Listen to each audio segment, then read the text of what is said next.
வசனம் புதிய ஏற்பாடில் 228 பக்கம். புதிய ஏற்பாடு 288 பக்கம் 1 Corinthiens 2:12. Or nous avons pas reçu l'esprit du monde, mais l'esprit qui vient de Dieu, afin de connaître les bienfaits que Dieu nous a donnés par sa grâce. நாங்களோ உலகத்தின் ஆவியை பெறாமல் தேவனால் எங்களுக்கு அருளப்பட்டவைகளை அறியும்படிக்கு தேவனிலிருந்து புறப்படுகிற ஆவியையே பெற்றோம். ஆமென்.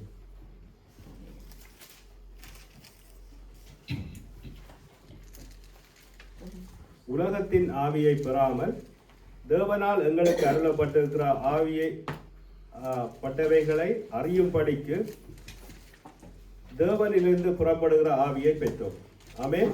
இங்க பார்க்க என்னன்னு சொன்னா, இந்த வார்த்தையின்படி நாங்கள் உலகத்தின் ஆவியை பெறாமல், இங்க பார்க்க போற நாங்கள் தியானிக்க போற காரியங்கள் 3 காரியங்களை நாங்கள் தியானிக்க போறோம். இந்த 3 விதமான தடைகளை நாங்கள் ஆண்டவரை அறிஞ்சிருக்கிறோம். இந்த உலகத்திலிருந்து வேறு பிரிக்கப்பட்டு ஆண்டவருடைய வார்த்தையினாலும் அவருடைய சத்தியத்தினாலும் நாங்கள் பிரிக்கப்பட்டு இந்த இடத்துல ஆண்டவரை நாங்கள் தேடி ஆராதிக்கிறதுக்காக நாங்கள் கூடியிருக்கிறோம். ஆனால் இந்த தேவனால் அறிஞ்சு பிரித்தெடுக்கப்பட்ட இந்த பிள்ளைகள் ஒவ்வொரு தேவ மனுஷர்களும் இருக்கிற ஒவ்வொரு தனிப்பட்ட ஒவ்வொருடைய வாழ்க்கையும் இந்த உலகம் எப்படி இந்த உலகத்துக்குள்ளாக நாங்கள் எங்களை வந்து ஆண்டவர் அறிஞ்சு பிரித்தெடுக்கப்பட்டு வந்திருக்கிறோம். ஆனாலும் நாங்கள் விரும்பி போகாமல் எங்களை இந்த உலகம் எப்படி ஆளுகை செய்கிறது என்பதை குறித்தான ஒரு முதலாவது காரியத்தை நாங்கள் தியானிக்க இருக்கிறோம். இப்போ பார்க்குறோம் இந்த தடைகள். ஒவ்வொரு பிரித்தெடுக்கப்பட்ட தேவனால் தெரிந்தெடுக்கப்பட்ட ஒவ்வொரு தேவ பிள்ளைகளும் இந்த நாசனம் எடுத்தாக்கள் இருக்கிறாங்க, எடுக்க போறார்கள் இருக்கிறோம், ஆண்டவரை அறிஞ்சு வந்திருக்கிறோம். ஆனாலும் எங்களுடைய ஆவிக்குரிய வாழ்க்கையில முன்னேறி செல்ல ஒவ்வொரு விஷயத்திலே நாங்கள் ஒவ்வொரு நாளும் காலவேளை ஜெபிப்போம், வேதத்தை படிப்போம். இன்னும் நாங்கள் ஆண்டவருக்குள்ள நல்ல ஆழமாய் இன்னும் வந்து நாங்கள் ஆவிக்குரிய வாழ்க்கையில முன்னேற வேண்டும் என்று சொல்லி நாங்கள் ஒவ்வொரு நாளும் ஒவ்வொரு புதிய முடிவுகளை எடுப்போம். ஆனால் நாங்கள் இந்த வெளியில நாங்கள் போய் வரைக்கும் இன்னொரு முடிவோடு வருவோம், சோர்ந்து போய். என்ன காரணம்? அப்ப அதுக்கான காரணம் என்ன? இந்த உலகம் எப்படி ஒவ்வொரு மனிதனுடைய இருதயத்தையும் ஆளுகை செய்கிறது. அப்ப இதுல பெறக்கூடிய ஆவிக்குரிய போராட்டங்கள் என்ன? இப்ப நாங்கள் ஆண்டவர் அறிஞ்சிருக்கிறோம், எல்லாமே நாங்கள் நல்லபடியா தான் நடக்கிறோம். இப்ப இந்த தேவ ஜனத்தை ஒரு ஆவிக்குரியவர்களை ஒரு கிறிஸ்துவின் ஆவிக்குரியவனுடைய தடைகள் என்ன? மேல பெறாதபடி ஒருக்கா ஜெபிப்போம், நல்லா ஜெபிப்போம், திரும்ப நாங்கள் சோர்ந்து போயிடுவோம். ஒருக்கா வேதத்தை நல்லா படிச்சு எல்லாம் ஆராய்ஞ்சு அந்த ரகசியங்கள்லாம் தெரிஞ்சு கொள்வோம் இருப்போம்.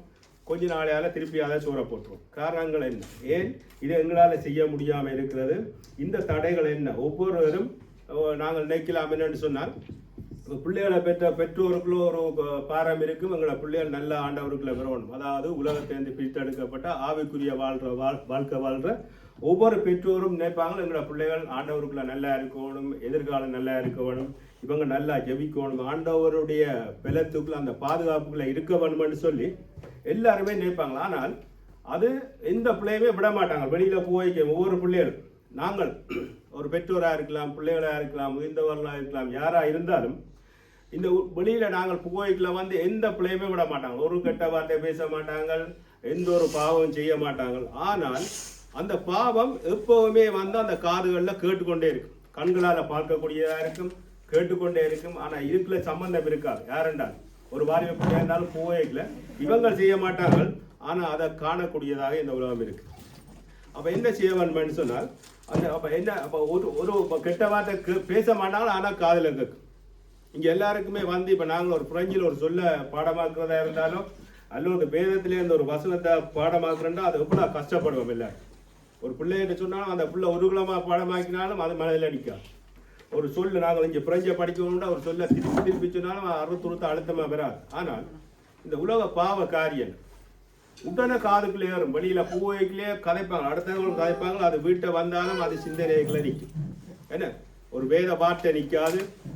ஒரு சொல்லு படிக்கிறவங்களா இருந்தால் எவ்வளவு முயற்சி செய்து பார்த்தோம் இந்த பாசையை படிக்கிறதுக்கெல்லாம், ஒரு சொல்லு பாடமாக்கினாலும் அடுத்த நாள் மறந்தே போயிடும், நிற்காது. ஆனால் இந்த உலகத்தில் உள்ள வார்த்தைகள் எத்தனை பேர் எல்லாம் அந்த தூஷணங்கள் எல்லாம் பேசுவாங்க. ஒருக்கா சொன்னா அடுத்த நிமிஷம் எல்லாருக்குமே அது மனதில் அடிக்கும், மறக்க முடியாத வார்த்தை. சின்ன பிள்ளைகள் எல்லாம் சொல்லிடுவாங்க திருப்பி. என்ன பார்க்கிறோம், இந்த உலகம் எப்படி ஆளுகை செய்து கொண்டிருக்கு. எதையுமே செய்ய மாட்டாங்க, பாவம் செய்ய மாட்டாங்க, கெட்ட வார்த்தை சொல்ல மாட்டாங்க. ஆனாலும் உலகத்தின் காரியங்கள் ஒவ்வொரு மனிதனுக்குள்ளே ஆளுகை செய்து கொண்டிருக்குது. இந்த ஆவிக்குரிய வாழ்க்கையில வளர முடியாதபடி பல காரியங்கள் இருக்கின்றன. அப்ப என்ன காரியங்கள் என்பதை குறித்து நாங்கள் தியானிக்க போறோம். இப்போ ஒவ்வொரு கிறிஸ்தவனுடைய வாழ்க்கையிலும் பார்க்கிறேன்னு சொன்னா இதுதான் ஒரு வளர்ச்சி அடைய முடியாத அளவுக்கு இருக்கு. இப்ப நாங்கள் பிரித்தெடுக்கப்பட்ட தேவ ஜனங்களா இருக்கிறோம். ஆனால் எங்களோட உறவினர்கள் எல்லாருமே வேற வேற மதங்கள்ல இருப்பாங்க. ஒரு கொண்டாட்டங்களுக்கு நாங்கள் போவோம். அங்க போனா என்ன செய்வாங்க, நாங்கள் வீட்டில் இருக்கையில நாங்கள் போட்டு கேட்போம், ஏசப்பா நானும் பெறுகிறேன், நீர் சுயத்தால் எதையும் செய்ய முடியாது. நாங்கள் முதல்ல அது படித்தோம் பாட்டு, ஆண்டவரே உம்முடைய பலன் இல்லாமல் நாங்கள் எதையும் செய்ய முடியாதுன்னு இங்கே நல்ல பக்தி வெறுத்தி கேட்ட பாட்டுகளை கேட்குறோம். வீட்டில இருந்து நல்லா இருக்கிறோம். வெளியில போய்க்கல ஒரு சினிமா பாட்டு வருது, ஒரு பஸ்ஸுக்கு ஒரு நாளே ஒரு கார்ல போயிட்டு நல்ல ஒரு கொண்டாட்டங்களுக்கு போயிட்டோம். இது தவிர்க்க முடியாத ஒரு காரியமா இருக்கு. நாங்கள் எவ்வளவுதான் முயற்சி செய்தாலும் இதை தவிர்க்க முடியாத ஒரு காரியம். அப்ப ஆண்டவர் வார்த்தை சொல்லுதுன்னு சொன்னால், எங்களுக்கு அருளப்பட்டவர்களை அறியும் படிக்கு தேவனிலிருந்து புறப்படுகிற ஆவியை பெற்றோம். இப்ப இந்த உலகத்துக்குள்ள நாங்கள் என்ன செய்யலாம், எல்லாரோடையும் பழகலாம். இந்த உலகம் பாவம் நிறைந்த இந்த உலகத்துல சகல காரியங்களையும் நாங்கள் கடந்தால் போகணும். இந்த சூழ்ச்சியான மனிதர்கள் மத்தியில நாங்கள் பழக வேண்டும். ஆனா அவங்களுடைய ஒரு தாறுமாறான காரியங்களை எங்களுக்குள்ள எடுத்துக்கொள்ளக்கூடாது.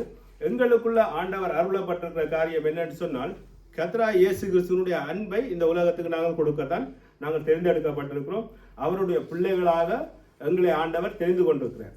எப்படின்னு சொன்னா, அவருடைய ஆவியை எங்களுக்கு தந்து அவருடைய சாயலாய் எங்களை உருவாக்கி இருக்கிறார். அப்ப இந்த உலகத்துக்கு நாங்கள் கொடுக்க வேண்டிய காரியம் என்னன்னு சொன்னால், அவருடைய சாயலாய் உருவாக்கப்பட்ட நாங்கள் அப்ப என்ன செய்வோம், அந்த தேவனுடைய குணாதிசயங்கள் எங்களுக்குள்ள இருந்து இந்த உலகத்துல நாங்கள் யாரோடைய எல்லாம் பழகுறோமோ, யாரோட எல்லாம் பேசுகிறோமோ பழகுறோமோ, அந்த சாயலும் அந்த குணாதிசயங்களும் அவர்களுக்கு வெளிப்படுத்த வேண்டும். அப்ப அவங்க பார்க்கணும், இவங்க ஒரு கிறிஸ்தவர்கள், இயேசுவை ஆராதிக்கிற ஒருவங்க, இவங்களுக்கு நாங்கள் என்னத்தை செய்தாலும் இவங்கள்ட்ட ஒரு வித்தியாசமான ஒரு குணாதிசயம் எங்களை கவருது அல்லது எங்களை இழுக்குது. அது என்ன என்பதை குறித்து அவங்க அந்த சத்தியத்தை அறிந்து கொள்ளத்தக்கதாக எங்களுடைய வாழ்க்கை, எங்களுடைய செயல்முறைகள், ஆண்டவருடைய கிறிஸ்துவனுடைய அந்த ஆவியை பெற்ற நாங்கள், அவருடைய சாயலாக இருக்கிற நாங்கள், அவருடைய குணாதிசயங்கள் மட்டும்தான் எங்கள்கிட்ட இருந்து வெளிப்படணும். ஆனால் நாங்கள் பார்க்குறோம்னு தான் இந்த உலக காரியங்கள் கோபம் வந்தோடனே யாருமே கற்றுக் கொடுக்காத பல வார்த்தைகள் ஒவ்வொரு மனிதனுடைய வாழ்க்கையில இருந்து பெருகு. கற்றுக்கொள்றதை விட கற்றுக்கொள்ளாம சாதாரணமாக காதில் வார வார்த்தைகள் எல்லாம் டக்கண்டு பெறும். எப்படி நாங்கள் கண்டபடி பேசுவோம், கோவப்படுவோம், கோபம் பெருக அதுக்குரிய வார்த்தைகள் அப்படி தாறுமாறாக இருக்கமா வரும். ஆனால் ஆண்டவருடைய வார்த்தை ஒன்று அந்த வாயில வராது. அப்ப என்ன செய்யணும் என்றால், ஆண்டவருடைய வார்த்தையை எங்கள் இருதயத்துல நாங்கள் பதித்து வைக்க வேண்டும். அந்த வார்த்தையை பதிச்சு வச்சு அப்போ கோபம் பெருகல அப்படியான ஒரு வார்த்தை வரும். என்னன்னு சொன்னா, கோபம் கொண்டாலும் பாவம் செய்யாதிருப்பாயார். அப்ப இந்த வார்த்தை விரைக்க அதை நாங்கள் உள்வாங்கி அந்த வார்த்தைக்கு உண்மையாய் ஆவியோடு உண்மையோடு நாங்கள் அவரை தொழுது கொண்டு அந்த வார்த்தையின்படி நாங்கள் இருப்போம் என்று சொன்னால், இந்த உலகத்தில் இருக்கிற பாவமான ஒரு வார்த்தையோ ஒரு காரியமோ ஒரு செயலோ எங்களை ஆட்கொள்ளாது. அப்ப இன்னொரு காரியத்தை பார்த்தோம்னு சொன்னால், இந்த உலகத்துக்குள்ள நாங்கள் போகல, நாங்கள் வார்த்தையோட வாசிப்போம். 315 பக்கம், யாக்கோப்பு 4 அதிகாரம் 4 வசனம்.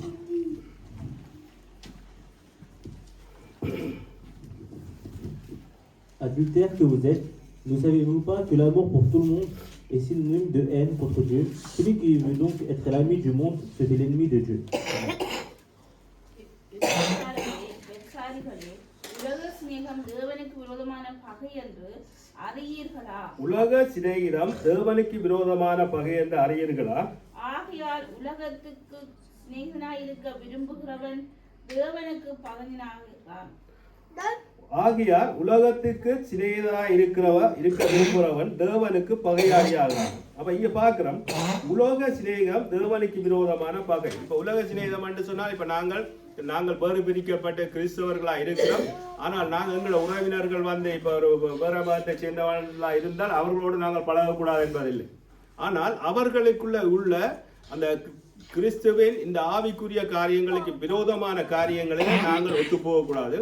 ஆனால் நாங்கள் அவர்களுக்கு கொடுக்க வேண்டியது, நாங்கள் அவர்களோடு ஐக்கியமா இருக்க வேண்டியது இல்லை, அன்பா இருந்தால் காணும் அவங்களோட.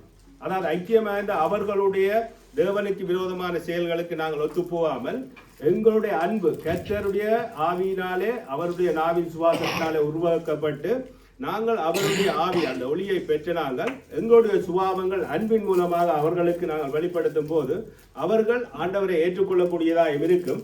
அவர்களுக்கும் எங்களுக்குமான ஒரு உறவு ஒரு அன்பின் உறவாகவே இருக்கும். அப்ப நாங்கள் ஐக்கியத்தை யாரோடு வைத்திருக்க வேண்டும் என்று சொன்னால் தேவ ஜனங்களோடு. அப்ப தேவனுடைய ஜனங்கள் ஆகியால் உலக சிநேகிதராக இருக்க விரும்புகிறவர் தேவனுக்கு பகையினாகிறார்.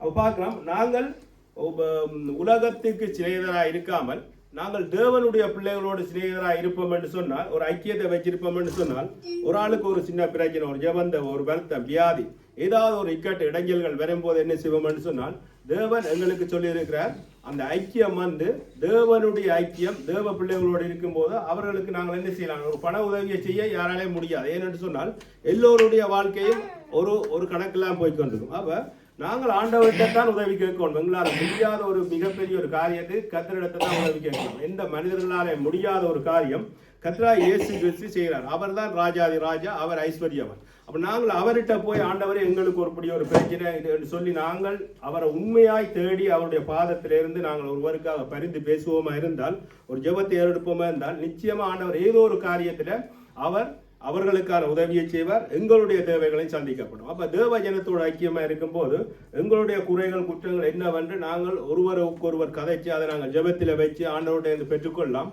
அதே நேரத்தில் நாங்கள் இந்த உலகம் எங்களை ஆட்கொள்ளுமா இருந்தால் ஒவ்வொரு ரகசியங்களும் நாங்கள் வழியில காய்ச்சுவோம்.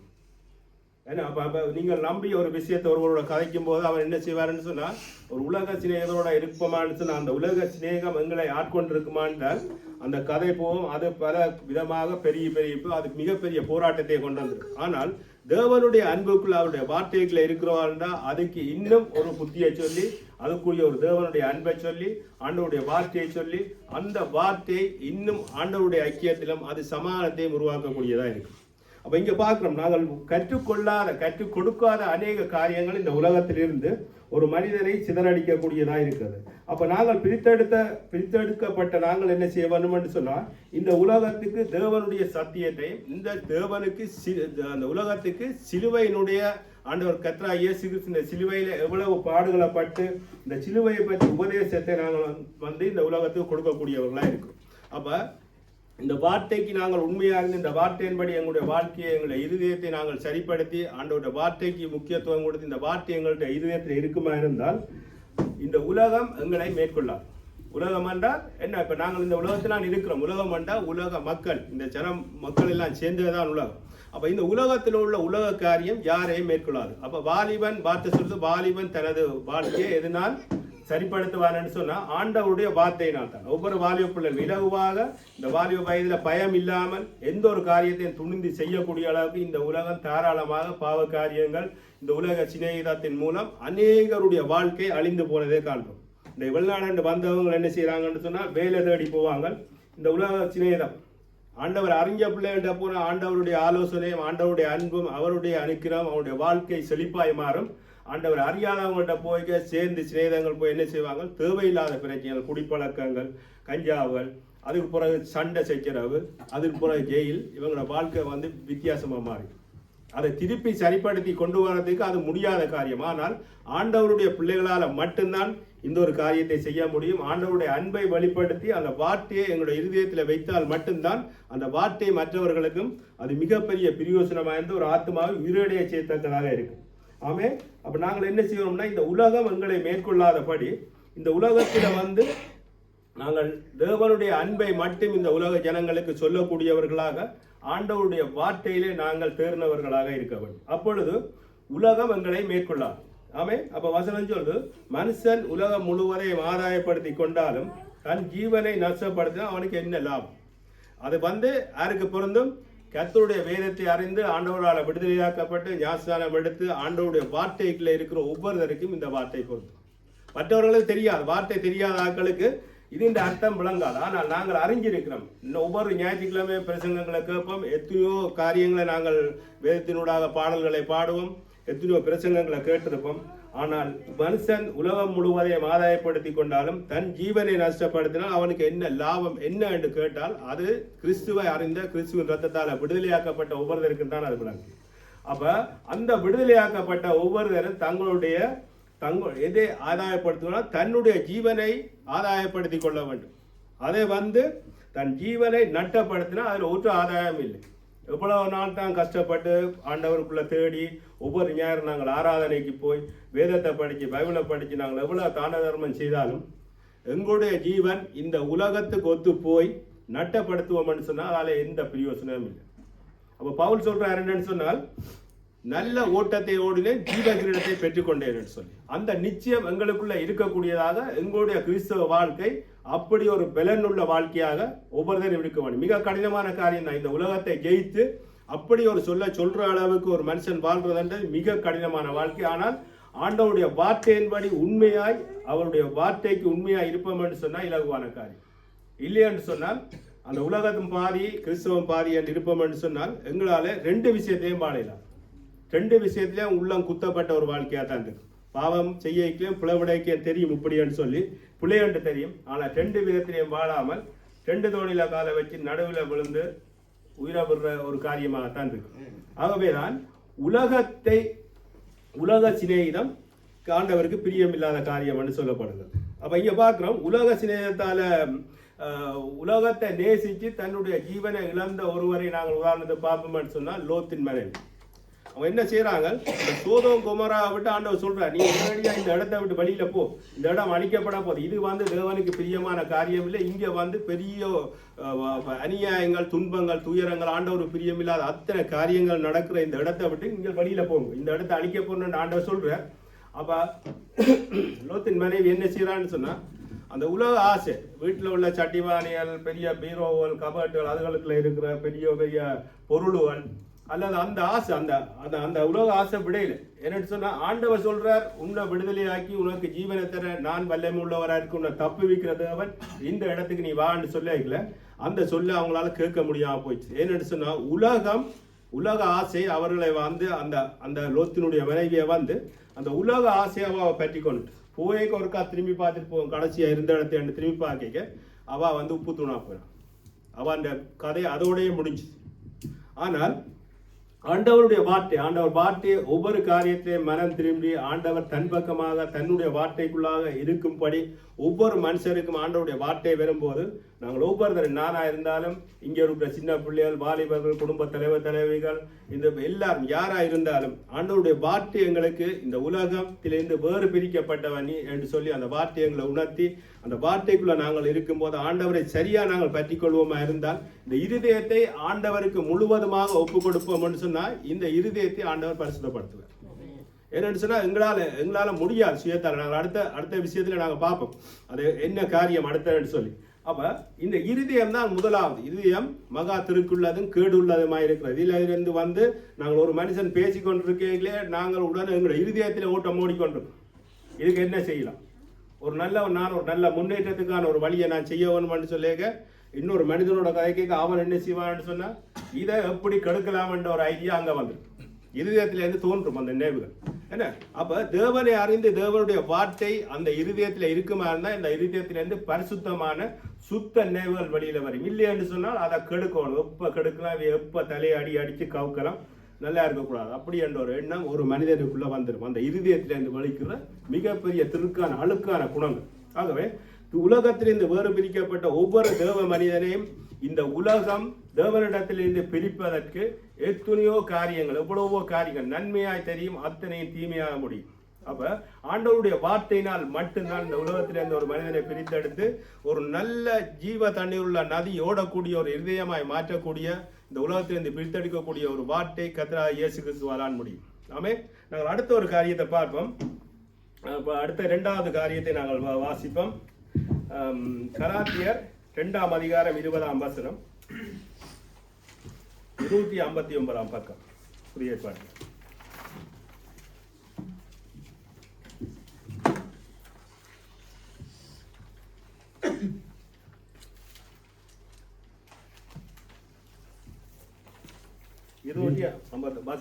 J'ai été crucifié à la loi, j'ai été crucifié avec Christ. Ce n'est plus moi qui vis, c'est Christ qui vit en moi. Et ce que je vis maintenant dans mon corps, je le vis dans la foi au Fils de Dieu, qui m'a aimé, qui s'est donné lui-même pour moi. Amen. 20வது வசனம் 159ஆம் பக்கம். கிறிஸ்துவுடனே கூட சிலுவையில் கிறிஸ்து அறையப்பட்டேன். கிறிஸ்துவுடனே கூட சிலுவையில் அறையப்பட்டேன். ஆயினும் பிழைத்திருக்கிறேன். ஆயிலும் பிழைத்திருக்கிறேன். இனி நான் அல்ல, கிறிஸ்துவே எனக்குள் பிழைத்திருக்கிறார். கிறிஸ்துவே எனக்குள் பிழைத்திருக்கிறார். நான் இப்பொழுது மாம்சத்தில் பிழைத்திருக்கிறதோ என்னில் அன்பு கூர்ந்து எனக்காக தம்மை தாமே என்னில் அன்பு கூர்ந்து எனக்காக தம்மை தாமே ஒப்புக் கொடுத்த தேவனுடைய குமாரனை பற்றும் விசுவாசத்தினாலே பிழைத்திருக்கிறேன். இங்க பார்த்தோம் என்று சொன்னால் தேவன் கிறிஸ்துவுடனே கூட சிலுவையில் அறையப்பட்டேன், ஆனாலும் பிழைத்திருக்கிறேன். இனி நான் அல்ல, கிறிஸ்துவே எனக்குள் பிழைத்திருக்கிறேன். அப்ப இங்க பார்த்தோம் என்று சொன்னால் கிறிஸ்து எனக்குள் பிழைத்திருக்கிறார் என்று சொன்னால் எனக்குள்ள வந்து எந்த ஒரு என்னுடைய சுயமான காரியங்களும் எனக்குள்ள இருக்கக்கூடாது. அப்ப அதுக்கு நாங்கள் முயற்சி செய்து அந்த சுயத்தை நாங்கள் எங்கள்கிட்ட இருந்து நாங்கள் விடுபடுறோம்னா மிகப்பெரிய கஷ்டம். இந்த உலகத்திலேயே மிகப்பெரிய ஆயுதம் சத்ருவானவன் பயன்படுத்துற மிகப்பெரிய ஒரு ஆயுதம் சுயம் என்றா நான் என்று சொன்னா என் பலன் என்ன, என்னுடைய பலன், இந்த சொந்த எண்ணம். அப்ப இங்க பார்க்கிறோம் என்று சொன்னா கிறிஸ்துவுடனே 20வது வசனம், கிறிஸ்துவுடனே சிலுவையில் அறையப்பட்டேன். சிலுவையில் அறையப்படைக்க நான் எதுவுமே இல்லை, கிறிஸ்துவான் எல்லாம் என்னில் எதுவுமே இல்லை. அப்ப அப்படித்தான் சிலுவையில் அறையப்படும். ஆயினும் பிழைத்திருக்கிறேன். இனி நான் அல்ல, கிறிஸ்துவே எனக்குள் கிறிஸ்துவே ஆயினும் பிழைத்திருக்கேன். இனி நான் அல்ல, கிறிஸ்துவே எனக்குள் பிழைத்திருக்கிறார். கிறிஸ்துவ பிழைத்திருக்கிறார் என்று சொன்னா என்னில எந்த ஒரு பலனும் இல்லை. என்னுடைய முடிவுகள், என்னுடைய நினைவுகள், சகல காரியங்களும் கிறிஸ்து ஒருவராலே தான் முடியும். அப்படி என்று சொல்ல இந்த சுயம் என்ற எண்ணம் வந்து எந்த ஒரு மனிதனுக்குள்ள வருதோ அந்த அண்டே அவருடைய வீழ்ச்சி, அவருடைய எல்லா காரியங்களும் ஒரு வீழ்ச்சி, ஒரு தரைமட்டமான ஒரு காரியமாக தான் இங்க பார்க்கலாம்.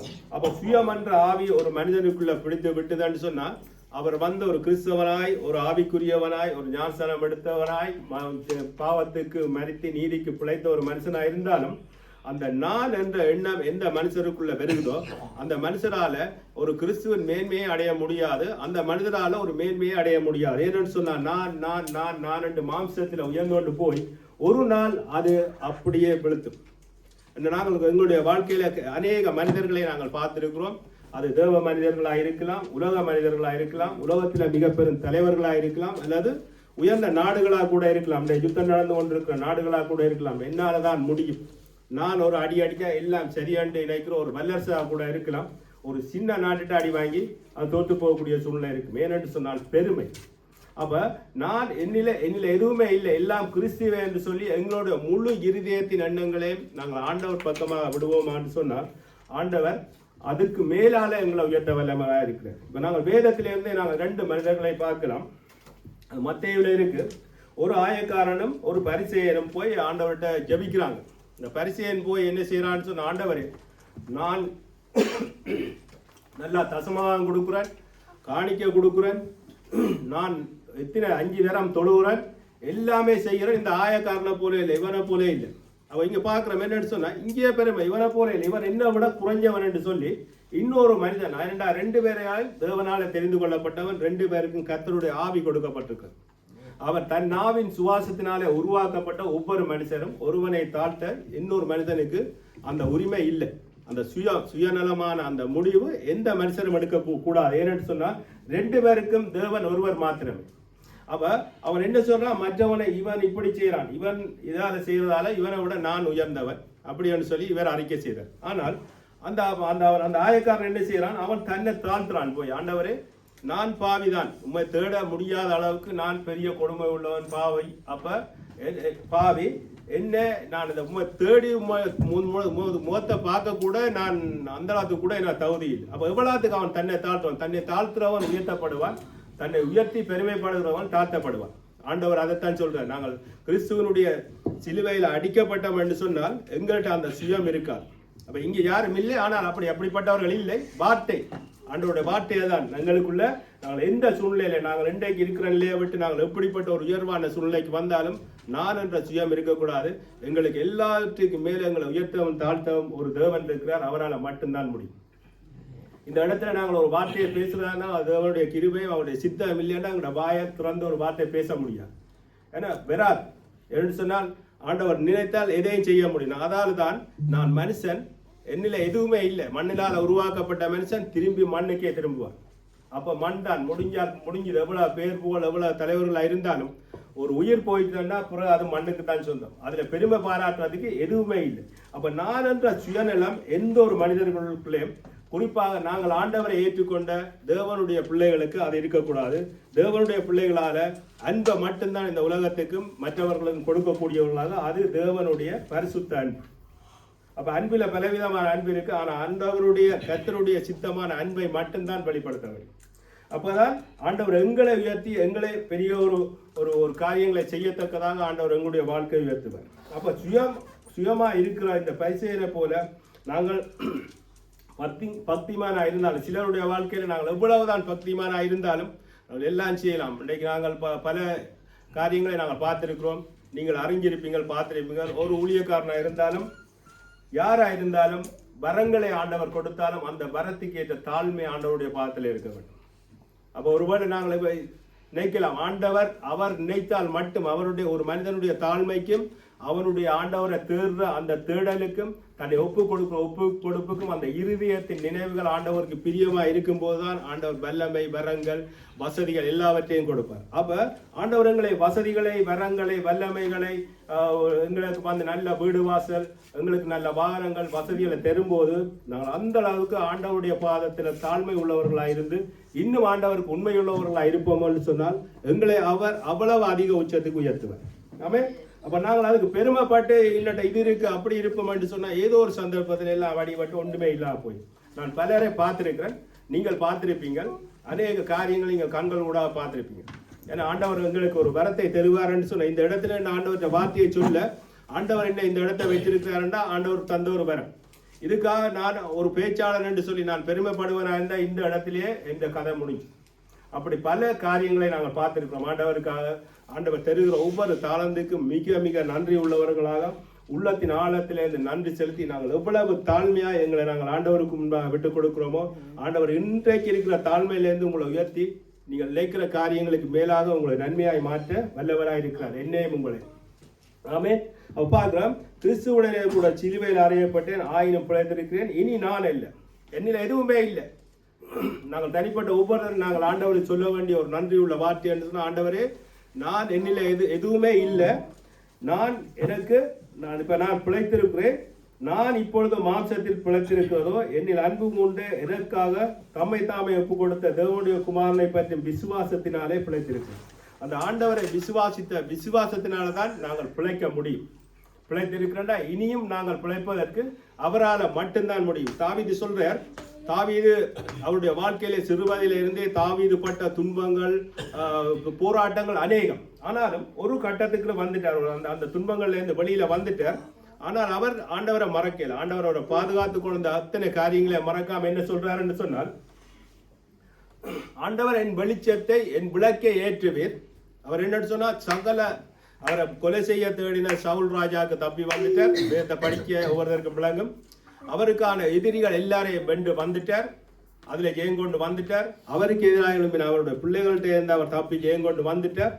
இனி அவர் அந்த நாட்டை ஆள வேண்டிய ஒரு காரியம். அப்ப அவர் என்ன சொல்றாருன்னா, தேவரீர் என் விளக்கை ஏற்றுவீர்.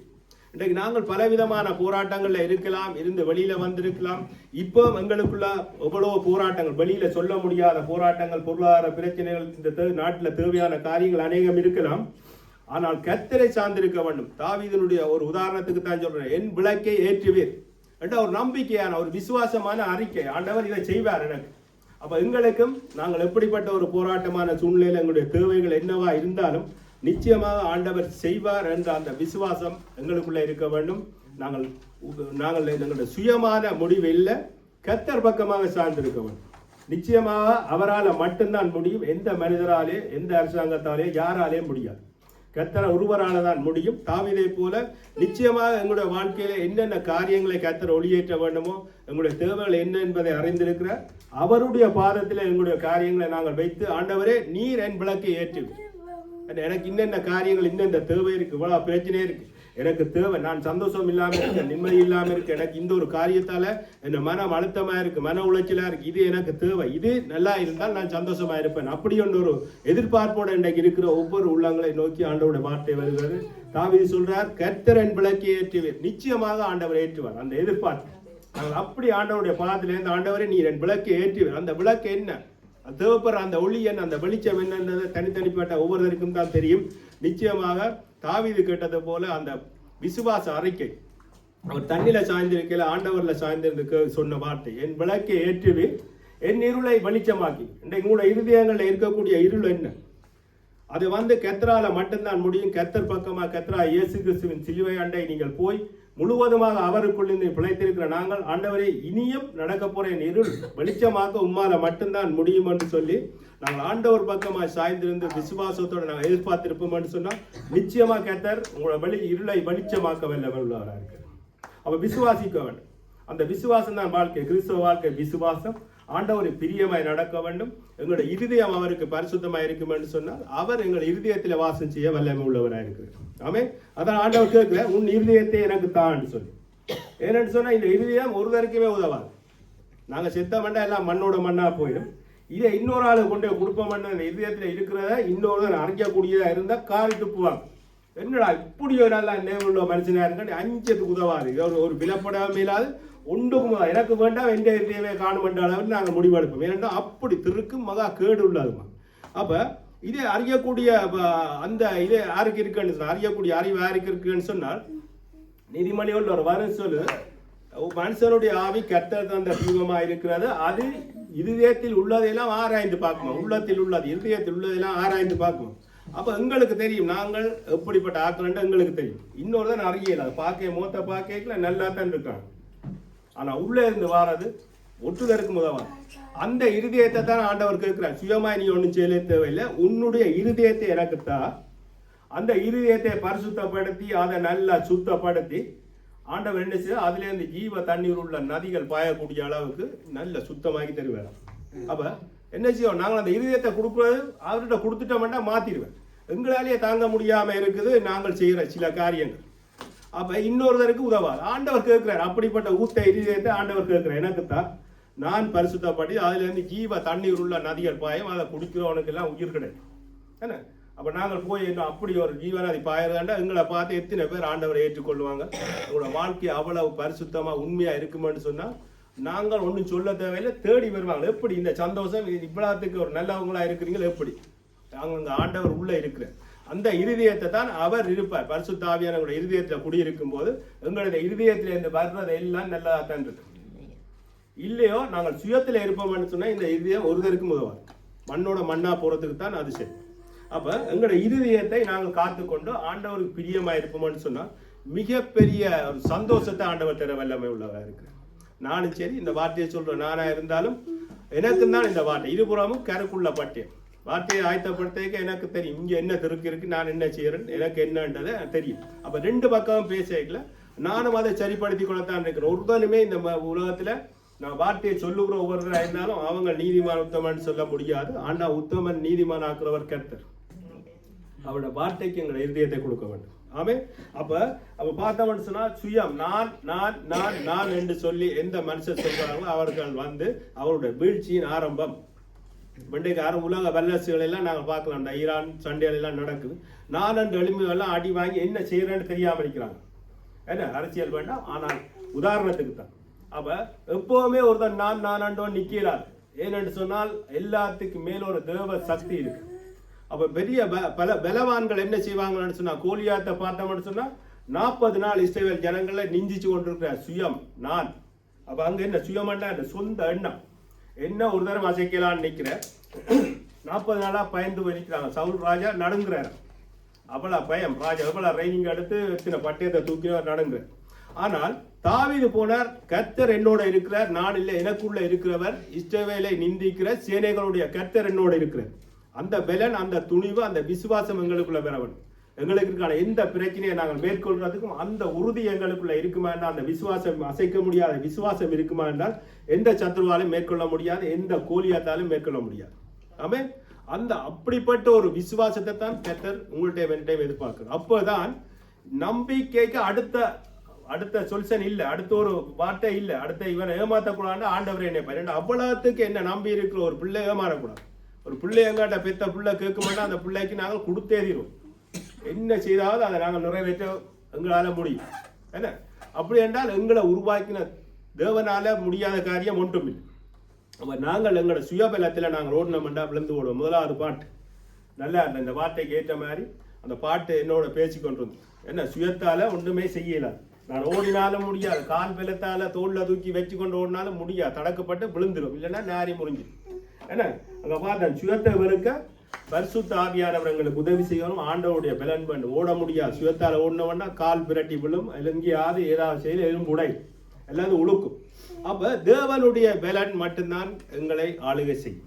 அப்போ இந்த உலக நாங்கள் வந்து எங்களுடைய சுயத்தை விட்டு நாங்கள் ஆண்டவருக்கு பிரியமாய் நாங்கள் எப்போ எங்களுடைய இருதயத்தை ஆண்டவருக்கு முன்பாக நாங்கள் ஒப்புக் கொடுக்கிறோமோ அப்பொழுது கர்த்தருடைய ஆவியானவர் எங்களை முழுமையாக ஆளுகை செய்து எங்களை வழிநடத்துவார். நாங்கள் செய்வதெல்லாம் கர்த்தருக்கு பிரியமாக இருந்தால் ஆண்டவர் அதை நிறைவேற்ற வல்லமை உள்ளவராக இருக்கிறார். என்னன்னு சொன்னால் அப்போ அவருடைய நாமம் மகிமைப்படும். அப்போ ஆண்டவருடைய நாமம் மகிமைப்பட வேண்டும் என்று சொன்னால் முதலாவது எங்களுடைய இருதயம் ஆண்டவருக்கு பிரியமாக இருந்து ஆண்டவருடைய பலத்தில் இருக்கணும். நான் இல்லை ஆண்டவரே, எல்லாம் நீங்கள் தான். சில சமயங்களில் நாங்கள் சுயமாய் முடிவெடுத்துவிடும். அந்த முடிவுகள் வந்து கொஞ்சம் காலம் போய் ஏன் இந்த வேலையை செய்தோம் நாங்கள் மனவருத்தப்படும், வேதனைப்படும். ஆனால் அதால் எந்த பிரயோசனமும் இல்லை. என்னுடைய வாழ்க்கையில் நான் அனுபவப்பட்டிருக்கிறேன். அப்படி ஒவ்வொருத்தருடைய வாழ்க்கையில அப்படி சில காரியங்கள் இருக்கும். அது உங்களுடைய வாழ்க்கையில ஆண்டவர் இப்ப வெளிப்படுத்த காரியமா இருந்தாலும் இனி வரும் காலங்களில் ஆண்டவருடைய சித்தத்தின்படி எந்த முடிவா இருந்தாலும் காலையில நாங்கள் வெளியில போகும் போதே ஆண்டவருடைய பாதத்தில் நாங்கள் எங்களை ஒப்பு கொடுத்துருவோம். ஆண்டவரே எங்களை தீமை அணுகாதபடி பாதுகாத்து கொள்ளும். நான் என்ற எண்ணம் எனக்கு இல்லை, என்னன்னு எதுவுமே இல்லை. ஆண்டவரே நீர் ஒரு வார்த்தை சொன்னால் போதும், கடலையும் காற்றையும் அடக்கிய தேவன். எங்களுடைய சிந்தையை மாற்றுவதற்கு பெரிய நேரம் இல்லை. நான் அண்டு போனால் இங்கே ஒரு பிரச்சனை வந்து என்றால் நான் அண்டு கொண்டே தீய அனுப்புறாரு. அடுத்த வார்த்தை பெறாது, அதுதான் பெரு. நான் அண்டு கொண்டு எங்க என்ன செய்யறோம்ன்றே தெரியாம போய் இதுதான் வாழ்க்கை. அப்ப ஆண்டவர் தான் அடுத்த நான் என்ன செய்ய வேணுமென்ற ஒரு வார்த்தை வேணுமென்றா ஆண்டவர் தான் அதை செய்ய வேண்டும். அப்ப முழுவதுமாக நாங்கள் ஆண்டவருடைய பாதத்தில் எங்களை நாங்கள் ஒப்புக் கொடுக்கணும். ஆண்டவரை எண்ணில் எதுவும் இல்லை, நீர் எனக்காக சிலுவையில் அடிக்கப்பட்டிருக்கிறேன், உமக்காக நான் வாழுவேன். நான் இயேசு கிறிஸ்து வந்து சகல அதிகாரம் கொண்ட தேவன். இந்த பூமியை படைக்க அவர் தேவனோட செல்ல பிள்ளையா பக்கத்தில் இருந்தார். இந்த பூமியில இருள் வெளிச்சம் பெற கடவுது என்று சொல்லிக்க தேவன் வார்த்தையால சிருஷ்டித்தார் என்று அந்த வார்த்தை கர்த்தரா இயேசு கிறிஸ்து இந்த பூமிக்கு வந்தும் இயேசு கிறிஸ்து சிலுவையில் அடிக்கப்பட்டு இந்த உலகத்தில் உள்ள உங்களுக்காக இந்த உலகத்தின் பாவங்களை சுமந்து தீர்க்கிற தேவ ஆட்டுக்குட்டியாக அவர் வந்து அவர் தேவனுடைய பாதத்தில் அமைதியா இருந்தார். தேவனுடைய சித்தத்தை தான் கேட்டார். சிலுவையில் அறையப்பட வேண்டும் என்றே அவருக்கு தெரியும். சிலுவையில் அறையப்பட்டால் அதனுடைய சித்திரவதை என்ன, தான் அனுபவிக்கக்கூடிய சித்திரவதை என்ன, உலக பாவத்தை சுமந்து தீர்க்க வேண்டும். ஆண்டவர் நினைச்சார், கர்த்தரா இயேசு கிறிஸ்து நினைச்சிருந்தால் பிதாவிட்ட கேட்டிருக்க முடியும், எனக்கு இதை மாற்றுமென்று சொல்லி நிச்சயமா ஆண்டவர் செய்திருப்பார். ஆனால் அவர் என்ன செய்யார், பிதாவுடைய சித்தம் அவர் என்ன செய்ய சித்தமாக இருக்கிறாரோ அது என் மூலமாய் நிறைவேற்றும் என்று தான் ஆண்டவர் கர்த்தரா இயேசு கிறிஸ்து பிதாவினிடத்தை ஒப்பு கொடுத்தார். அதே போல நாங்களும் எங்கள்கிட்ட எந்த அதிகாரமும் இல்லை, எங்களால் எதுவுமே செய்ய முடியும். ஆனால் இயேசுக்கு அந்த வல்லமை இருந்தது. சகலவும் அவர் மூலமாயும் அவருக்கென்றும் அவராலே உருவாக்கப்பட்டது. அப்படிப்பட்ட தேவனே, அப்படிப்பட்ட சகல வல்லமை உடைய சகல அதிகாரமுடைய கர்த்தரா இயேசு கிறிஸ்துவே அவ்வளவு பாடுகளை அனுபவித்தார். நாங்கள் எந்த மூலைக்கு நாங்கள் எவ்வளவுக்கு முடியும், அப்படி நாங்கள் அவர் தன்னை அப்படி அர்ப்பணித்தபடியா இன்றைக்கு அவர் தான் ராஜாதி ராஜா. இன்றைக்கு உலகம் முழுக்க இயேசு கிறிஸ்துவண்டா எல்லாரும் நாங்கள் இன்றைக்கு நிற்கிறோம் இல்லையா, அவருடைய அந்த ஜீவனை எங்களுக்காக கொடுத்து பரிசுத்த இரத்தத்தால் எங்களை மீட்டுக் கொண்டிருக்கிறோம்.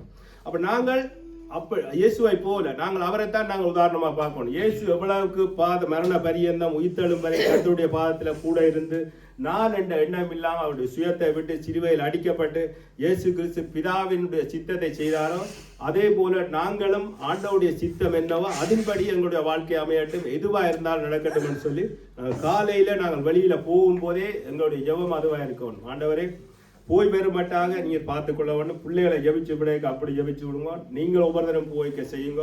இதுவரை செய்யாட்டி இனி செய்யலாம். ஆண்டவருடைய பாதத்தில் நாங்கள் எங்களை ஒப்பு கொடுத்து நாங்கள் ஆண்டவருக்கு பிரியமாய் எங்களுடைய வாழ்க்கையை நாங்கள் ஒவ்வொரு நாளும் வழி நடத்துவோம் என்று சொன்னால் நிச்சயமாக கர்த்தர் எங்களை வாழாக்காம தலையாக்குவார். அவரால் மட்டும்தான் எங்களை வாழ வைக்க முடியும். ஆமே. அடுத்த ஒரு காரியம் என்ன பார்த்தோம், சுய எண்ணங்களே எங்களால் வாழ முடியாது. சுயத்தால் என்னால் வாழ முடியாது. பாட்டு படித்தோம். ஏன்னா அந்த பாட்டிலே இப்போ எல்லா காரியங்களும் இப்போ சுயத்தால் வாழ முடியாது, சுயத்தால் நடக்க முடியாது. நான் சாப்பிட வேணுமென்றாலும் என் கையை தூக்கி இந்த வாய்க்கில் வைக்க வேணுமெண்டா போனாலும் விழுங்க அதை உள்ள அறுப்புறதுக்கும் இங்கே வேலை செய்யும். அது கத்திரை சித்தமாக இருந்தால் தான் இந்த சாப்பாடே இறங்கும். இல்லையான்னு சொன்னால் எதுவுமே செய்யலை. ஆனால் நாங்கள் சாப்பிடணுமோ சாப்பிடக்கூடாதுன்னா ஆண்டவருடைய சித்தம். அப்போ அந்த சித்தத்துக்காகவே நாங்கள் முழுவதுமாக ஆண்டவருடைய கரத்தில் ஒப்பு கொடுக்கணும். எங்களோட மாம்ச சிந்தை மாற வேண்டுமானால் கர்த்தருடைய ஆவியானவர் எங்களோடு இருக்கத்தக்கதாக முழு இருதயத்தோடும் முழு ஆத்மாவோடும் அந்த இருதயத்தை ஆண்டவர்கிட்ட கொடுத்து அவருடைய பலத்திலே நாங்கள் வாழுவோமா இருந்தால் இந்த சுயம் எங்களை விட்டு மாறும். அப்ப இப்ப மாறும் போது எங்களுடைய சுபாவங்கள் மாறும். அது மிக ஒரு சந்தோஷமான கர்த்தர் அந்த ஒளியை கொடுப்பார். தாவீது கேட்டார், என் விளக்கை ஏற்று மனுஷன். இந்த எங்களுடைய சுயம் எங்களுடைய பிரச்சனை போராட்டம் எல்லாம் மாறும் மனுஷன். எங்களுடைய சுயத்தாலான் அநேக காரியங்களை நாங்கள் விழுந்து போய் மாட்டுப்பட்டு போய் நிற்கிறோம், சிக்கப்பட்டு போய் நிற்கிறோம், வெளியில வர முடியாத சூழ்நிலை. ஆனா இனியும் நாங்கள் சுயத்தில போகாதபடி ஒரு தேவ பலத்தில எங்களுடைய வாழ்க்கையை கொண்டு நடத்துவோமா இருந்தால் அவர் இலகுவாக்குவார். மங்கி எறிகிற திரியை அணைக்காதவர், நெறிந்த நாணலை முறிக்காதவன். நாங்கள் எங்களுடைய திரி மங்கி எறிகிறோம். தாவீது எதிர்பார்த்து காக்க என் விளக்கு ஏற்று, என்னுடைய திரி மங்கி எரிஞ்சோன்னு இருக்குது, இது அணைய போகுது. ஆனால் அந்த விளக்கு ஏற்ற உம்மால மட்டும்தான் முடியும். ஏனென்று சொன்னால் தாவீது ஆண்டவருடைய அந்த வல்லமைகளையும் பலத்தையும் ஆண்டவர் செய்யக்கூடிய அற்புதங்களை அதை நல்லா உணர்ந்தவர். இன்றைக்கு இதுவரை நாங்கள் இருக்கிறது கர்த்தருடைய கிருபையும் அவருடைய பலனும் தான். அப்ப நாங்கள் எங்களுக்கு தெரியும், நாங்கள் அநேக போராட்டங்களில் ஆண்டவருடைய பலத்திலிருந்து அவருடைய பலத்தை பெற்று அவருடைய உதவியாலான் இதுவரையும் இருக்கிறோம். அப்ப இனியும் ஆண்டவரே என்னுடைய திரி என் நெறிந்த நாணல், நான் அப்படி இருக்கிறேன், என்னுடைய இருதயம் உடைக்கப்பட்டிருக்கிறது, நெறிந்த நாணலை போல இருக்குது, மங்கி எறியுது, அடுத்த வழி என்னன்னு தெரியும், என்ன செய்கிறது இனி, இப்படிப்பட்ட ஒரு போராட்டங்கள்ல எங்களுடைய இருதயங்கள் இருக்கலாம். அப்ப ஆண்டவர் உங்களோட பேசிக்கொண்டிருக்கிறாருன்னு சொன்னால் அந்த விளக்கை ஏற்ற அவரால் மட்டும்தான் முடியும், வேறு ஒருவராலே முடியாது. எந்த நண்பர்களாலேயோ எந்த இந்த அரசாங்கம் நினைச்சா கூட மாற்ற முடியாது. கர்த்தர் இந்த அரசாங்கத்தையோ இந்த அதிகாரி உள்ளத்தையோ மாற்ற வல்லமை உள்ளவர். அவர்கிட்ட கொடுக்கணும். ஆண்டவர் இந்த விளக்கை எரிய செய்யும் ஆண்டவரே என்று சொன்னால் அங்கு அவர் அதற்குரிய உணர்த்துதலையும் அதை என்ன செய்யணும் என்ற கட்டளை ஆண்டவர் கொடுப்பார். அப்ப இந்த விளக்கு வெளிச்சமாகும். ஆமே. அப்ப நாங்கள் பார்க்க மாட்டோம் என்ன செய்யணும். அப்ப எல்லாம் எங்களுடைய வழிகள் எல்லாம் கர்த்தருடைய சித்தத்துக்கு ஒப்புவித்து எல்லா சுயத்தையும் நாங்கள் ஜெயம் கொள்ள வேண்டும் என்று சொன்னால் எங்களுடைய இருதயம் ஆண்டவருக்கு பிரியமா இருக்கும் போது ஆண்டவர் நிச்சயமாய் இந்த சுயமான காரியம், நான் என்ற எண்ணம், இந்த சுய காரியத்தில் எங்களை விடுதலையாக்குவார். இரண்டாவது காரியம். அப்ப மூன்றாவது காரியம் பார்த்தோம்னா இது எல்லாவற்றையும் ஒரு கிறிஸ்தவனை இப்போ முழுவதுமாக மடக்கி ஒரு மன உளைச்சலுக்குள்ளே ஏன் நாங்கள் சேர்ச்சுக்கு போறோம், போய் என்ன பிரயோசனம், இப்படியான கேள்வி எல்லாம் பிசாசு தான் கொண்டது. என்ன இப்ப நாங்கள் இருக்கோம், பல வருடங்கள் ரசிக்கப்பட்டவர்களா இருக்கலாம், மினி இல்லைன்ற நெருக்கமான போராட்டங்கள் வரைக்கும் ஜெபம் குறைஞ்சிடும், வேத வார்த்தையில் ஆண்டவருடைய சிந்தனை இல்லாப்படும் சிந்தனையை பிசாசான ஆட்கொண்டு ஏன் நீங்க சேர்ச்சுக்க போறீங்க, என்ன பிரயோசனம். பலருடைய வாழ்க்கையில உங்களோட வாழ்க்கையில இப்படிப்பட்ட கேள்விகளை நீங்க கேட்டிருக்கலாம். அது சத்துருவனுடைய ஒரு தந்திரம். என்னோட பிசாசுக்கு தெரியும் அடுத்த கட்டம் இவங்க என்ன செய்ய போறாங்க, இவங்க எப்படியே விட்டால் இவங்க இதுக்குள்ளேயே போய் ஆண்டவருக்குள்ளேயே இருந்துருவாங்க. அது அப்ப தான் திசை திருப்ப முடியாதுன்னு சொல்லி நீங்கள் முன்னேறி போ நானா இருந்தாலும் நீங்கள் போ கடுமையான பிரச்சனைகள் போராட்டங்களை கொண்டு வந்து ஆண்டவருடைய சத்தியத்தை விட்டு உங்களை வெளியில கொண்டு போறதுக்கான சகல முயற்சிகளையும் இந்த சத்துரு மேற்கொள்ளும். அதுதான் வெறும் கேள்வி, ஏன் போறோம், இங்க போய் என்னத்தை கண்ட குலகாலம் போறோம், ஒற்று பிரச்சனையுமே தீரேது என்று சொன்னால் அப்ப நாங்கள் எங்களை உடனே ஆராய்ந்து பார்க்கணும். நாங்கள் என்ன செய்து கொண்டிருக்கோம், நாங்கள் ஆலயத்துக்கு போறோம், நாங்கள் ஆண்டவரை தேடி போறோம், எங்களுடைய வாழ்க்கையில நாங்கள் தொடர்ந்து ஆண்டவருக்கு தேடுறோமா, ஆண்டவரை நாங்கள் தொடர்ந்து தேடிக்கொண்டிருக்கிறோமா, அல்லது ஆண்டவர் பிரியமா எங்களோட வாழ்க்கை இருக்கா. நாங்கள் எல்லாருமே இருக்கலாம், யாரையும் குறை சொல்லல, ஆனா ஆண்டவருடைய வார்த்தையின்படி இந்த கேள்வி. அப்ப நாங்கள் ஆண்டவருக்கு பிரியமா எல்லா காரியத்தையும் எங்களுடைய இருதயம் ஆண்டவருக்கு திறந்து வைக்கப்பட்டிருக்கோம். இந்த இதயத்துல நாங்கள் ஆண்டவருக்கு பிரியமா இருக்கிறோமா, ஏனென்றால் ஆண்டவர் இந்த காரியத்தை செய்யலன்னு ஒரு கேள்வி கேட்பமா இருந்தால் நாங்கள் ஆண்டவருக்காக என்ன செய்தோம், உண்மையா இருந்தோம். அவர் சொல்ற அந்த இருதயத்தை தான் இதுல உள்ள எல்லாம் சுயமாக அற்று போக வேண்டும், உலக காரியங்கள் அற்று போக வேண்டும். முதல் பார்த்த ரெண்டு காரியம், உலக சிநேகிதம் கர்த்தருக்கு அருவருப்பா இருக்கு. அப்ப உலக சிநேகிதத்தை அவர் வெறுக்கிறார். அப்ப உலக சிநேகிதம் எல்லாருடையும் பழகலாம், உலக காரியங்கள் எங்களுக்குள்ள வரக்கூடாது, சுயமான காரியங்கள் நாங்கள் செய்யக்கூடாது. ஆண்டவருக்கு பிள்ளைகள் ஆண்டவருடைய சித்தப்படி நாங்கள் முடிவுகள் எடுக்கும் போது எங்களுடைய இருதயத்தை ஆண்டவருக்கு கொடுத்து ஆண்டவரோட நெருக்கமா நாங்கள் ஜெபம் வேத வாசிப்பு ஆண்டவர் பிரியமா எங்களுடைய வாழ்க்கை வாழ்ந்து ஆவியோடும் உண்மையோடும் கர்த்தரை தொழுது கொள்ளுங்கள் என்று வார்த்தை சொல்லுது. அந்த ஆவியோடு உண்மையோடு நாங்கள் அவரை தொழுது கொள்ளும் என்று சொன்னால் எங்களுக்குள்ள உலக காரியங்கள் எங்களை மேற்கொள்ள. ஏன்னு சொன்னால் நாங்கள் அதுக்கு மேற்பட்ட ஒரு காரியத்தை இருப்போம். ஆண்டவரை ஆவியோடு உண்மையோடும் தொழுது கொண்டு இருதயம் அவருக்கு பிரியமாக இருக்கும். பரிசுத்த ஆவியானவருடைய அபிஷேகம் எங்களுடைய இருதயத்தில் இருக்கும். அவர் எங்களுடைய இருதயத்திலிருந்து எது செய்யக்கூடாது தீமையான காரியங்கள் எங்களை நெருங்காதபடி பாதுகாத்துக் கொண்டிருக்கிறார். அப்ப எங்களுடைய இதயத்தை அவருக்கு கொடுக்கும் போது சத்துருவங்களை மேற்கொள்ள முடியாது. எங்களுடைய குடும்பத்துக்குள்ளே ஒரு சந்தோஷம். ஆண்டவர் விளக்கு ஏற்றுவர். அது கேட்டார், ஏற்றுவேன் விளக்கு ஏற்றுவேன். அந்த நம்பிக்கை, அந்த விசுவாசம் தேவை. எதுவா இருந்தால் விளக்கை ஏற்றுவேன். விளக்கு ஏற்றி வெளிச்சம் வந்துன்னா இருள் போய் என் இருளை வெளிச்சமாக்கி. அதுதான் அந்த வார்த்தையை அதை நாங்கள் விசுவாசித்து அது இதயத்துல வார்த்தை இருக்க வேண்டும். அப்பதான் உடனே ஆண்டவர் சொல்லி இருக்கிறார். தாவீது கேட்டார், நீ ஏற்றுவீரன்னு சொன்னா ஏற்றுவர் நிச்சயம். வெளிச்சம் பெறவன் சொன்னா அவர் விளக்கேற்றி எங்களுடைய இருதயத்தில் அந்த ஆவியானவன் அந்த தேவனுக்கு ஒரு இடம் இருக்கும் போது அந்த சந்தோஷம் பெறும்போது அகத்தின் அளவு முகத்துக்கு தெரியும். வெளிச்சம் வந்து இல்லையான்னு சொன்னால் முகத்தை பார்த்துக்கப்பா, இன்றைக்கு என்ன டல்லா இருக்கிறீங்க, இன்றைக்கு ஏதோ பிரச்சனை போடாக்கு, வீட்டில் பிரச்சனை போடாக்கு, அல்லது யாருக்காவது அடிவுதா போடுங்களோ முகத்தை பார்த்தா பிங்கி கண்ணிகள் வடிஞ்ச காயங்கள் அப்படியே இருக்கும். சரி, மடிஞ்சு காஞ்சி அடி வந்திருக்கு போனது அப்படியே தெரியுமா முகத்தைப்பா. ஆனால் சந்தோஷமா இருந்தால் எப்போவுமே பல்லு வழியில தெரியும், ஒரே சிரிப்பாரு. எல்லாரோடையும் தேடி போய் இப்போ கதைப்பாங்க அந்த சந்தோஷம். ஏன்னு அவ்வளவுக்கு ஆண்டவருடைய அபிஷேகம் ஒரு மனுஷனுக்குள்ள இருக்குமான்னு சொன்னா நிச்சயமா அந்த சந்தோஷத்தை கொடுக்க ஆண்டவர் வெள்ளமே உள்ளவராக இருக்கிறார். ஆகவே நாங்கள் எங்களுடைய முதலாவது காரியம் பார்த்தோம், இந்த உலக காரியங்களுக்குள்ள எங்களுடைய சிந்தனையை விடாதபடி எல்லாத்துக்குமே முழுவதுமான காரணம் எங்களுடைய இருதயம். அப்ப 3 காரியங்களை பார்த்தோம். உலகத்துக்குள்ள நாங்கள் மாட்டிக்கொள்ளக்கூடாது, சுயத்துக்குள்ள மாட்டிக்கொள்ளக்கூடாது, சத்துருவின் கிரியைக்குள்ள நாங்கள் அகப்பட்டு போகக்கூடாது. ஆனா இந்த 3 காரியங்களே மிகப்பெரிய எதிரி யார் என்று கேட்டால் எங்களுடைய இருதயம், எங்களுடைய சுயம், நான் என்ற எண்ணம் எங்களுக்குள்ளான் இருக்கு. மற்ற 2 வெளியில பக்கத்தை இருக்கும். இது உள்ளதான் இருந்தால் எங்களை கொண்டு கொண்டிருக்கும். அந்த உள்ள இருக்கிற இந்த காரியத்தை வெளியேற்றவன் பண்ணா இருதயத்தை ஆண்டவர் கொடுப்பார். அப்பதான் அவர் பரிசுத்தப்படுத்தி ஜீவ தண்ணீர் உள்ள நதிகள் பாய். அப்பொழுது வெளிச்சம், தாவீது கேட்ட வெளிச்சம் என் இருதயத்தை வெளிச்சமாக்கும், என் விளக்கை ஏற்றி வெளிச்சமாக்கும் சொல்லி அந்த வெளிச்சம் அப்பொழுதுதான் பேர். தேவனுடைய ஒளி எங்களுடைய இருதயத்துக்குள்ள இருக்கும்போது எல்லாம் பிரகாசமா இருக்கு. ஆமே, இந்த வார்த்தையின்படி நாங்கள் இந்த வார்த்தைக்குள்ள எங்களை ஒவ்வொருத்தரையும் ஒப்பு கொடுப்போம். இந்த வார்த்தை தேவனுடைய வார்த்தை.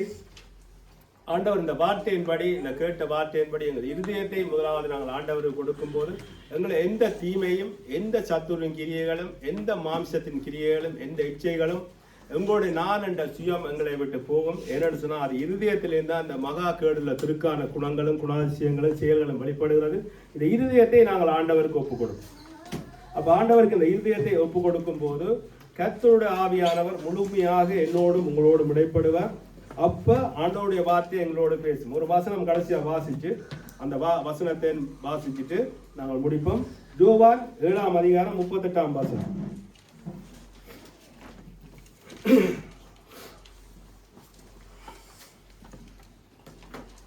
Celui qui croit en moi, des fleuves d'eau vive couleront de son sein, comme dit l'Écriture. Amen.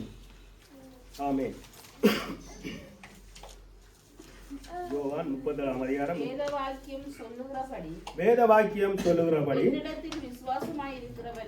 என்னிடத்தில் விசுவாசமாய் இருக்கிறவனவனோ அவன் உள்ளத்திலிருந்து ஜீவ தண்ணீர் உள்ள நதிகள் ஓடும் என்றார். அவன் உள்ளத்திலிருந்து ஜீவ தண்ணீர் உள்ள நதிகள் ஓடும் என்றான். இங்க பார்க்கிறோம்னு சொன்னா விசுவாசம். தேவரீர் என் விளக்கை ஏற்றுவீர் என்று அவ்வளவு விசுவாசத்தோட தாவீது விசுவாச அறிக்கை பண்ணினார். தேவரீர் என் வெளிச்சமாக்குவீர் என்று சொல்லி அந்த நம்பிக்கை எங்களுக்குள்ளே பெற வேண்டும். வேதவாக்கியம் சொல்லுறபடி என்னிடத்தில் விசுவாசமாக இருக்கிறோம். அந்த விசுவாசம் என்னை இருளை போக்க அவரால் மட்டும்தான் முடியும். என்னுடைய வாழ்க்கையிலோ விளக்கு ஏற்றி வைக்க கர்த்தராகிய இயேசு கிறிஸ்து ஒருவரால் தான் முடியும் என்ற அந்த விசுவாசம் எங்களுக்குள்ள தேவை. அந்த விசுவாசம் இருக்கும் என்று சொன்னால் அவனுடைய உள்ளம், அந்த இருதயம் தேவனிடத்தில் கொடுக்கப்படும். அந்த தேவன் அந்த இருதயத்திலே வாசம் செய்து அவன் உள்ளத்தில் இருந்து, அவன் இருதயத்தில் இருந்து ஜீவ தண்ணீர் உள்ள நதிகள் ஓடும் என்றார். ஆமே, அப்படியே இந்த வார்த்தைக்கு எங்களை ஒப்பு கொடுப்போம். எங்களுடைய இருதயத்திலிருந்து ஜீவ தண்ணீர் உள்ள நதிகள் ஓட வேண்டும் என்று சொன்னால் தாவீது சொன்ன போல கர்த்தர் என் விளக்கை ஏற்ற வேண்டும், என் இருளை போக்க வேண்டும். அந்த இருதயத்தில் உள்ள அந்த இருதயத்தை ஆண்டவருக்கு கொடுப்போம். அந்த இருதயத்திலிருந்து ஆண்டவர் சகல காரியங்களை நதியாய் பாய பண்ணுவார். என்ன, ஜீவத்துடன் உள்ள நதியை பாய பண்ணுவார். ஆமே, விசுவாசத்தோடு நாங்கள் இந்த வார்த்தைக்கு ஒப்பு கொடுப்போம். கர்த்தர் தாமே எங்களை வழிநடத்துவார்.